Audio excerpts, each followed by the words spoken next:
A childhood rarely ends with noise. There is no dramatic moment, no loud shatter that tells you something is over. Instead, it ends in silence. A silence so soft that only a child can hear it. You're 7, maybe even younger. And you're staring at a parent who is quietly falling apart. Sometimes it's anger they can't control. Sometimes it's addiction swallowing them slowly. Sometimes it's a sadness so heavy they pretend you cannot see it. But you see everything. In that small, fragile moment, something ancient wakes up inside you. A voice far too old for your age whispers, "If I don't hold everything together, no one will." That is how a childhood ends. Not with violence. Not with chaos. But with responsibility. Responsibility far too heavy for someone who still sleeps with their favorite toy. And that's when the child inside you quietly steps aside. And a tiny adult takes their place. You stop crying, because tears feel inconvenient. You stop complaining, because complaints create problems. You start reading the room the way others read books. Scanning every silence, studying every shift. Watching the moods of adults like weather forecasts. You become the stabilizer of the home. The peacekeeper. The emotional filter. The one who absorbs the storms so others don't have to. And here's the cruel part. The world praises you for it. You're so mature. You're so responsible. You're so strong. But no one ever asks, what did this strength cost you? Psychologists call it parentification. The moment a child becomes the parent, it doesn't just influence you. It reshapes you from the inside out. Your brain becomes hypervigilant. Always scanning, always prepared. Never fully relaxed, never fully safe.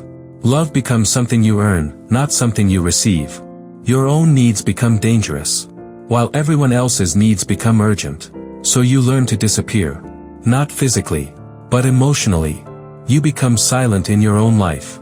And in place of the real you, a mask is born. The good kid. The fixer.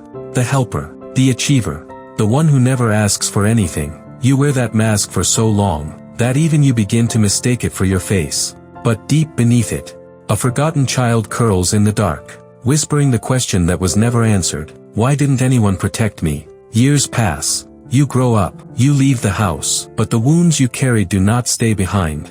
They follow you into adulthood wearing new disguises. You become hyper-independent. I don't need anyone. You reject help because needing feels unsafe. You feel numb during happiness because joy feels unfamiliar. You chase productivity because resting feels like a sin. You enter relationships where you give everything and receive nothing, because giving is the only language you ever learned. Stillness feels like danger. Peace feels suspicious. Love feels like a debt.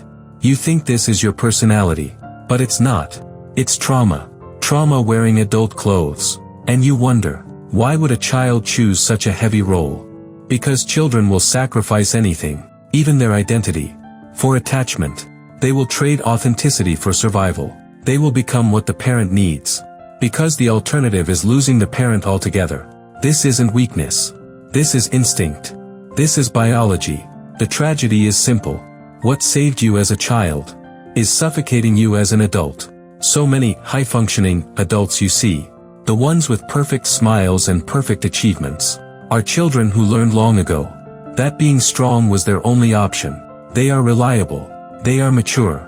They are capable. But inside, they are exhausted. Exhausted from carrying everyone. Exhausted from never being carried. And sometimes, they dream, just once, of someone saying, "You can fall apart.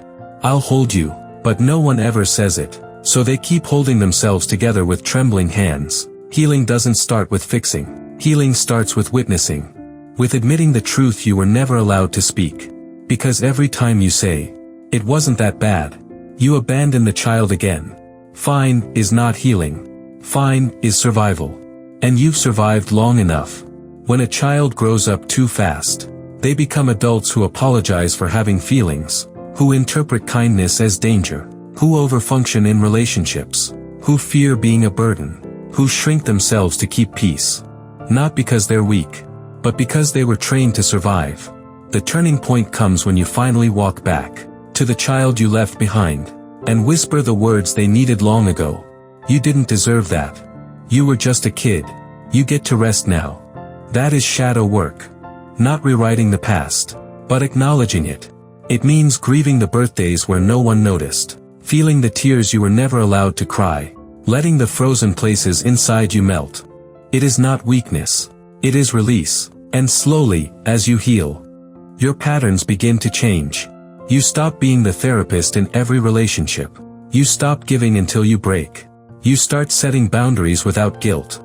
You honor your wounds instead of hiding them. You ask your inner child, what did I need that I never received? The answers are simple. Safety, comfort, attention, permission to rest, permission to be small, permission to be human. And piece by piece, you begin giving those things to yourself, not to fix the past, but to stop living inside it. You stop searching for parents in your partners. You stop mistaking anxiety for intuition. You stop apologizing for your existence. You start growing, not through pressure, but through truth.